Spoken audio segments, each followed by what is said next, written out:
I've been waiting for this one for a long time. I'm here with Hannah Rich. She's a premium sales consultant here with the Dallas Cowboys.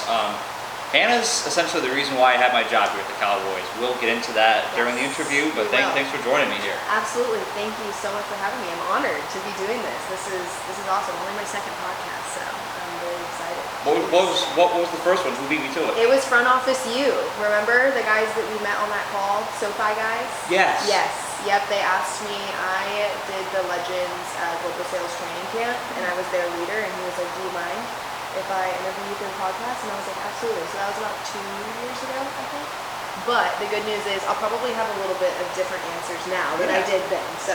Well, I'm sure you have much more perspective, 2 more years of experience that you can kind of build upon in this interview. So, and you always have a lot of insight. I think you have a lot of great things to share with people who want to get involved in the sports industry. So, yeah. I'm excited. Yes, I'm excited to jump into this. Another Alabama alum. Roll Tide.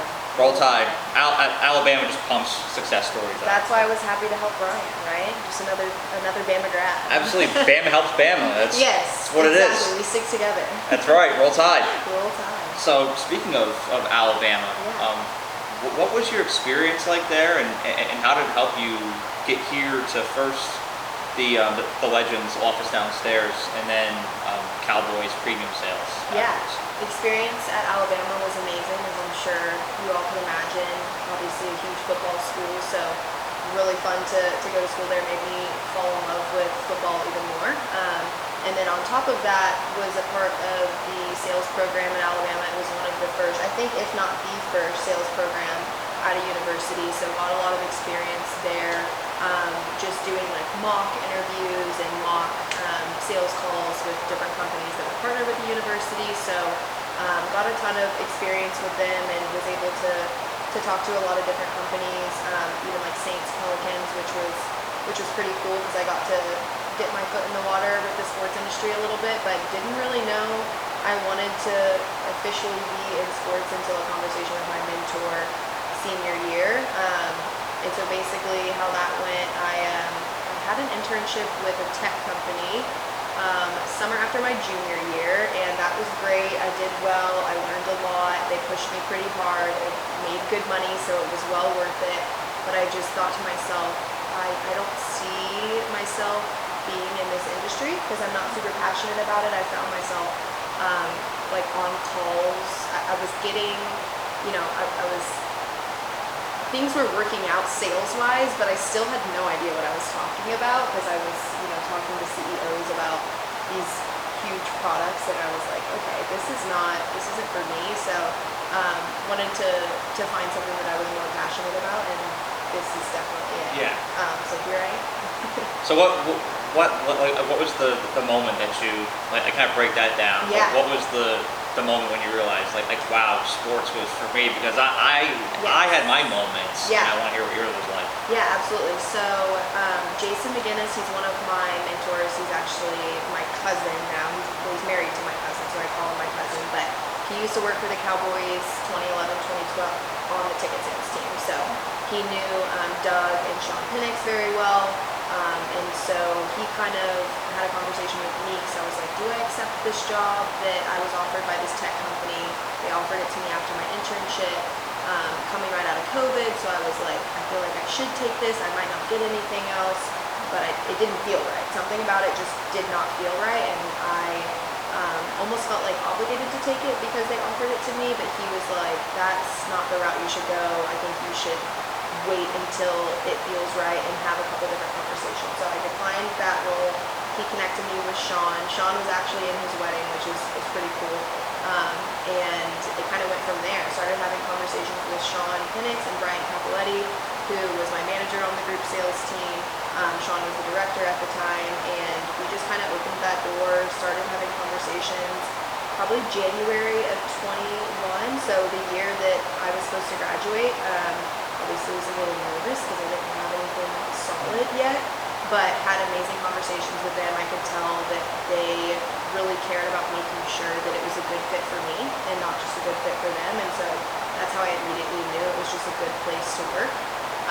But yeah, I talked to them probably once a month, twice a month for about 4 or 5 months. They didn't have anything for me yet.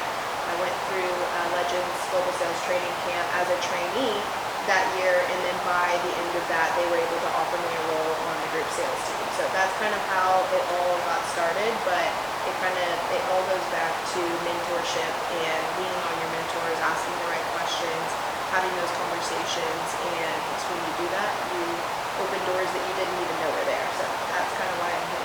It always works out that way.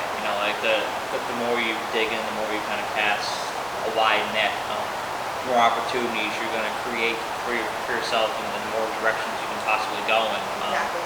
To give a little backstory about how Hannah and I know each other, back in the summer of 23 last year, Yeah.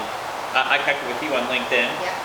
and you followed back with me, saying that you'd be down to schedule a call. Yeah. And so we did that. The conversation went really well. We just stayed in contact. Hannah almost pretty much became my mentor after that. Yes. Like I'd call you like monthly, bi-monthly. Yeah. We And had a ton of conversations before you even got a job opportunity, and just you asking questions and just Oh, yeah. networking and getting to know each other, which I thought was awesome. And that's why I liked you from the get-go, because it was never about, hey, can you get me a job with the Cowboys? It was, hey, I want to learn from you, and I want to kind of figure out how you got to where you're at. And I really appreciate those conversations. no, and I think that's important to emphasize right there, is to not make it about getting a job. You make it like results oriented, and Yes. it kind of sounds selfish, and like it's all about you, and like you're just using that person's time Yeah. for your own benefit. But if you go into it just wanting to learn something, you get a lot out of it for yourself, because Yeah. honestly, knowledge is what makes you more powerful than anything. It's Yeah. one thing to get a job; it's another thing to know what the hell you're doing when Exactly. you start the job. So Exactly. that's why and have good relationships. Right. In general, life is better when you have good relationships. Yeah. So just delve more and more into that. Yeah, you were definitely a sponge. You were curious, and those are the biggest things I think I look for when people are reaching out to me on LinkedIn. It's just somebody who wants to learn and get to know, how I got here, what my job looks like, what my day-to-day looks like. Do I enjoy it? What do I not enjoy? Those are the questions and things that you want to hear, and those are the people that you want to give your time to, other than somebody that's just like, hey, can you get me a job with the Cowboys? Do y'all have any internships available? It's like, you got to do a little bit more digging and a little bit more education to figure out what's under the rug. So. Well, and the fact if it's even a match for you, like Sean had asked you leading up to the process of you getting the job here, if you think this would be a match for you, I mean, it's worth those conversations before you even ask about the job. So Absolutely. it's really important to highlight. Another thing that I want to ask you about too, like for people, like there's a lot of like college students that were starting their senior years. Yeah. I remember what that felt like last year. For those who are starting to apply for jobs and get ready for the next step, what's some advice that you would have for them, like as far as the application process goes? Yeah. Being patient, and then like kind of when the time to start applying would be. It's never too early. I think honestly, starting at the beginning of your senior year gives you a head start, because I talk to so many college students come spring semester that are scrambling to get a role or an internship, and by that time, I know especially for the Cowboys, we've already made decisions on internships, and upcoming roles in the summer are kind of already filled up. You've got people in line like you who have been having conversations for a year or so, and we have those people in our back pocket. So it's like you want to get ahead of that. You want to have these conversations early, and really, the job application process. Obviously, you can't really start that till senior year, but we have freshmen, sophomores, juniors coming up here all the time, shadowing and asking us questions and just seeing what we do. And those are obviously standout candidates and people that we will kind of circle back to whenever they're looking for a job. So it's definitely never too early. Apply to as many places as possible, especially in the job market. It's only even harder to get a job right now than it was a couple of years ago. So, well, I should say more than a couple of years ago, probably before COVID. But the more conversations you have, the better. Don't necessarily go with your favorite team. Don't put all your eggs in one basket, because that doesn't always work out. Fortunately,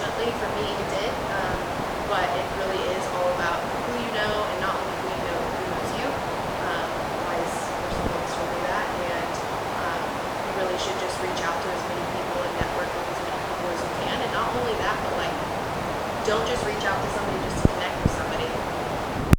Be curious, like ask them questions, take them to coffee, take them to lunch, and those relationships will end up giving back to you. So I mean, we even still do that now. Yeah, like in our office, like I'm in what's called group sales here at AT&T Stadium, and Hannah's in premium sales. People in my office will take people from their office out to coffee all the time, and just learn from them. Like it really never should end. Like the job always comes first, but it really the learning process should never really end. So thanks for touching on that as well.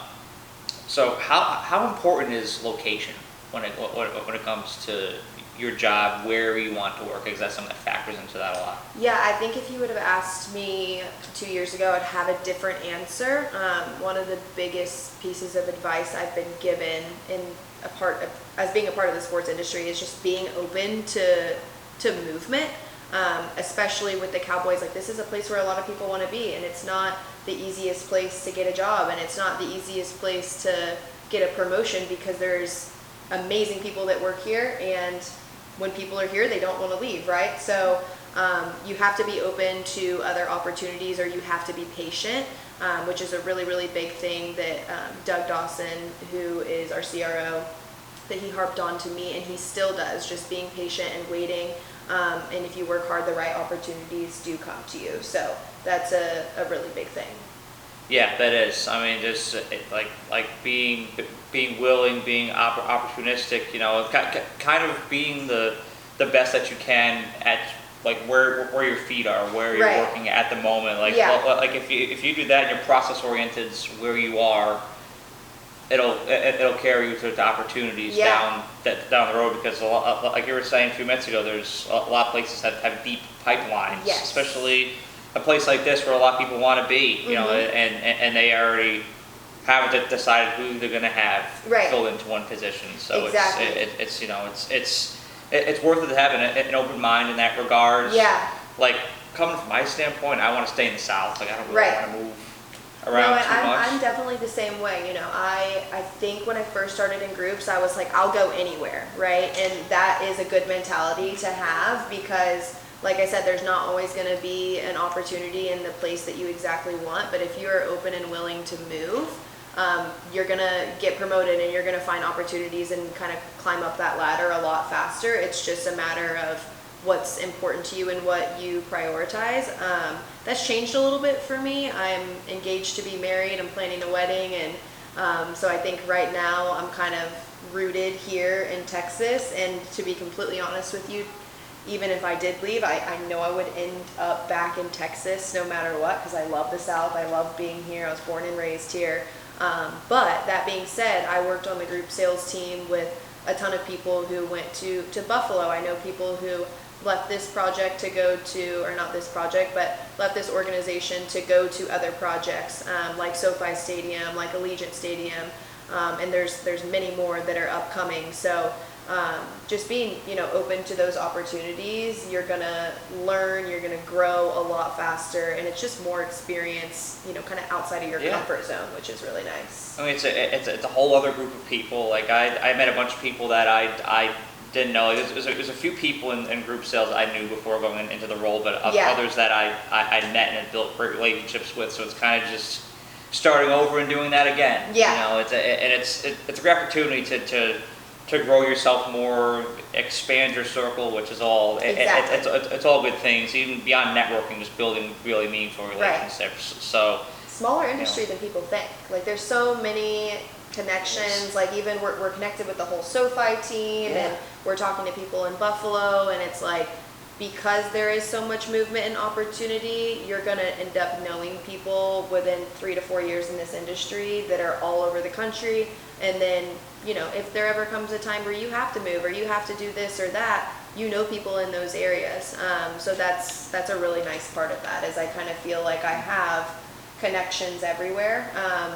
But that also is, you know, a part of the building relationships and maintaining those relationships, checking on those people, kind of seeing what they're up to, and them doing the same for you. It takes a lot. It takes like work. It takes effort. But if you're diligent and intentional about putting in, you're going to end up knowing a lot of people. And I heard that phrase like once I first started like researching the sports industry a little bit. Like it's everyone knows each other. It's a small industry, and I was kind of like, interesting. You're like, is it? And then you get in, and you're like, oh wait. I'm like, wow. Like, and you look at like your LinkedIn or like how many people you know in the industry, and it's like, wow. Like, the network is pretty big. Like it expands because like you said, there's so many different companies that are connected to each other. People that went to our college, like people I graduated with now. Work all over. There's people at Ohio State, Carolina Panthers. Like there's people all over. And people stay in Alabama. Because even you have seen it already, and you've been in this role for almost a year, and it's like we've both only scratched the surface. Like I've been in AT&T Stadium and under the Cowboys umbrella for I think almost 3 years now, maybe a little over 3 years. And I still feel like I'm just scratching the surface. I meet new people all the time, and like Brian said, I'm still, reaching out to those people for coffee, lunches, trying to get to know other people's roles within the organization, and not just for your own benefit, but just to understand kind of how the Cowboys work operationally and what the business side of that looks like. It's just good to know. The more you know. Oh yeah, the more information you can absorb, the better it can make you. I wanted to touch into a little bit about what you do with the Cowboys here, like what your day-to-day looks like in case this is something that people watching would like to get involved in. Yeah, exactly. I am a premium sales consultant with the team. I started on the team back in February of 23, so I've been here for a little over a year and a half now. My primary focus is selling season tickets and suites for either Cowboys game or third-party events. But really the main focus is on selling personal seat licenses or PSLs or seat options. They all mean the same thing, but that's our main focus, is selling out this building every single year. We have had the opportunity to do that the past 2 years that I've been here, and even before I was here. So definitely something I'm really proud of and happy to be on this team. I feel very, very blessed every single day to be a part of it. As far as my day-to-day goes, I'm kind of combing through a lot of inbound leads, doing cold calls for suite opportunities, servicing accounts, making sure that all my season ticket holders are making the most of their experience, and that we're helping in that process. And so that's pretty much what the day-to-day looks like. Just selling as much as I possibly can. Would you say it's more an outbound or an inbound? Honestly, we get a ton of inbound. I'll be completely honest with you. We work with a lot of warm leads, and so it's just reaching out to them and helping people get a better understanding of what our season ticket process is like, because it is different than other NFL stadiums, and there's a lot of NFL stadiums now that are doing the seat licensing, but we were the first stadium to do that. And so there's still tons of people out there that don't have an understanding of what that means, and it gives you the ownership rights to the seats and what benefits come with that. But that's my job, and I really enjoy doing it, and that's why we get to sell out this beautiful stadium every year, because of everybody in our office who spends their summer making sure that happens. So in the off season, right now we're sold out of all of our PSLs, so it's just building our wait list for next year, and then a heavy focus on Cowboys suite rentals, which we are actually very, very close to selling out of those too, and we just broke a record this year for Cowboys suite rental revenue, which is incredible. And then when that's done, it's very heavy third-party event focus, so college football games, concerts, whoever's coming to the building, making sure that we sell out of all of our suite rental inventory. So that's a lot of fun to do. Oh yeah, just like the little side hustle things. Yeah. Like once the season comes to an end, you'll have all different things here at the stadium, like Monster Jam, concerts.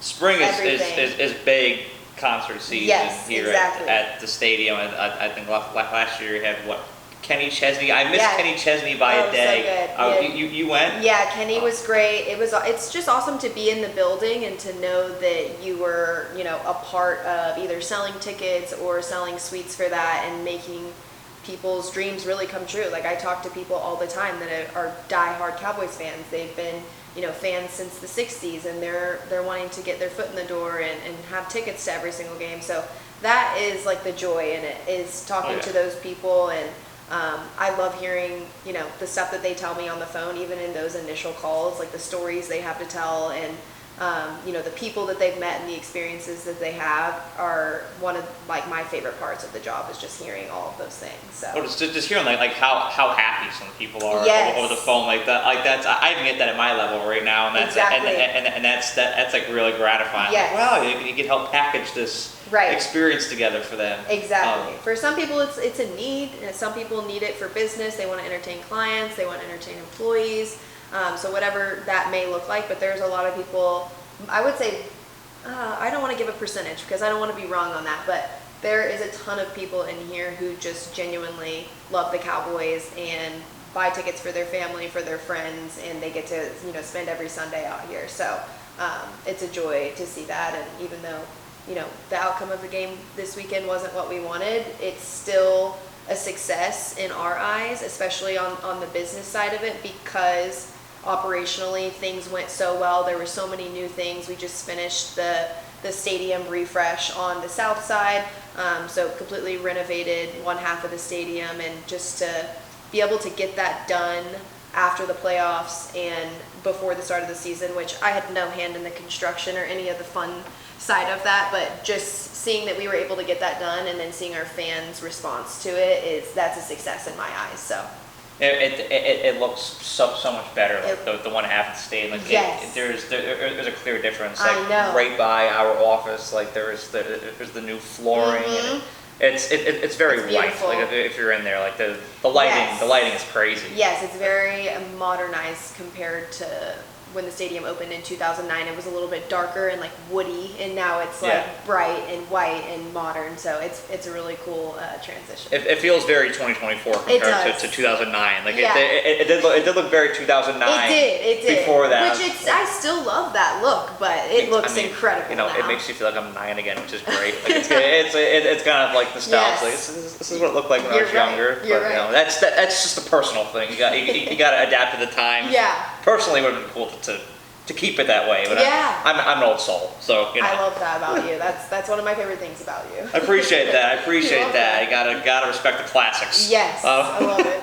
So you're somebody that finds it very important to invest in like sport management students that are in college and are ready to make the jump. Why is that something that's so like important and gratifying to you?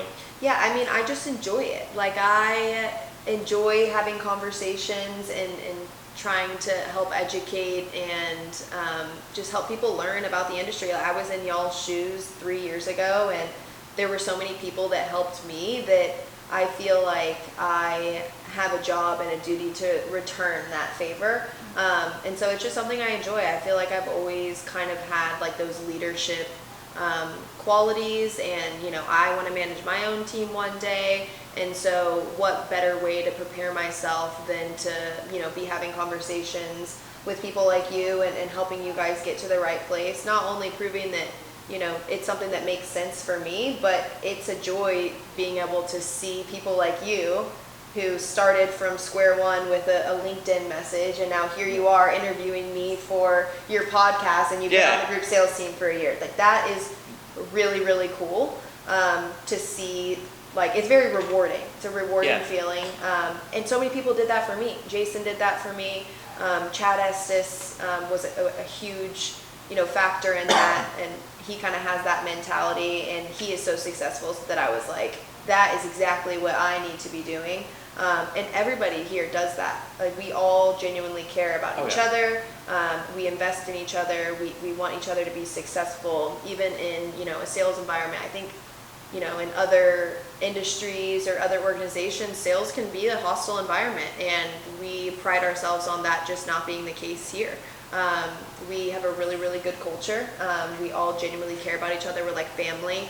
And we care about each other's success, and I care about your success and anybody who cares about their own, right? I want to help anybody who wants to help. So no, and I love that. I appreciate that. Like there are so many other companies where it's kind of dark. Yeah, you know what I mean? You hear horror stories from friends that you're like, can't relate. I know. I'm like, It sounds, I don't really know what to say. I'm like, it sounds. Yeah, you're like, it not in the sounds terrible. bullpen, not in the bullpen. No, the bullpen's a vibe. Yes. That's the way I can categorize it. It is. It's a vibe. Yes. Like there's just something rewarding about helping people, like going outside of your own success. Like that to me honestly feels even more rewarding. Like For sure. I'm even starting to help students that are at Alabama right now that want to get into the industry. Like it's just when you can do that, it's not for yourself. Like you're helping somebody else make their story. Exactly. And you can see that your life impacted other people's lives. Right.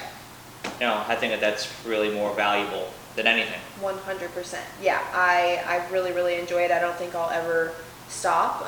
And I think that's what got me to where I am. So why would I not do that for other people? You know what I mean? That's the thing too, is realizing that you were in somebody's shoes before. I think that's like the motivating force, because I remember where I was in September of last year, you know, praying, thinking about if I'm going to get the job of my dreams come May, if I'm going to have anything. Like I don't want to go any period of time jobless or have to move back to New York. Like I want to stay in the South, that sort of thing. I want to work in sports, and so, you know, just there's a lot of angst during that time. So just to have and you were instrumental in that time of helping me, you know, get myself prepared to get to where I want to go. So it's all building relationships with people like that are going to help you prepare to get to where you need to be, and then trusting God to get you there. But it's when you're in that position and you know how it feels to not know where you're going to work next. I think just knowing what that feels like is what inspires you to help people get to where they want to be. It's awesome. That's a good point. That's a really good point. Well, thank you for joining me, Hannah. This is awesome. I'm glad we were able to sit down and finally have this conversation. Thank you so much for having me. It's been a lot of fun. Yeah, no, I love having conversations on here, just kind of keeping it loose, keeping it natural. Yes. I don't like it to be like scripted. It's like we just rolled this whole time. Didn't even break it up. We just rolled. I had questions here, and I think I kind of just rolled through them. I love it. I pivoted. I pivoted a little bit too. I want to get the whole story. So thank you so much for joining me. This was awesome. Absolutely. Thank you. And of course, roll tide, right? Roll tide, always. Thank you all so much. Thank you so much for watching this video. I really appreciate you and the time that you took out of your day to watch the video. And if you enjoyed it, please be sure to like the video and share it, as well as subscribe to The Era. The more likes and subscribers I get on this channel, the more resources I can attain, and the more resources I can attain, the more value I can provide to you, the viewer. And that is how I show my appreciation for you for the time that you devote to watching my videos. So thank you so much, and have a great day.